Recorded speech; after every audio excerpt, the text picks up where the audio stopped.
kui sina oled andnud ka endale lubaduse, et 2025 lähed kanumatkale ja võtad seda lubadust tõsiselt, siis täna me näitame, milliseid ettevalmistusi on tarvis teha selleks, et minna kanumatkale. Kõigepealt tuleks vaadata aknast välja.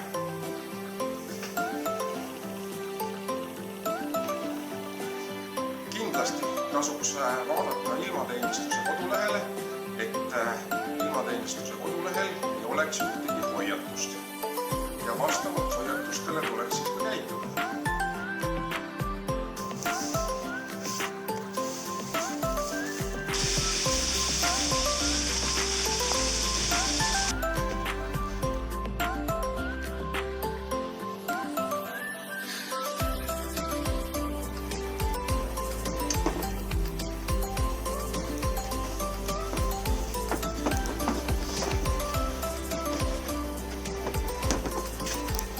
Auskrid on ka alati hea mõte kaasa võtta.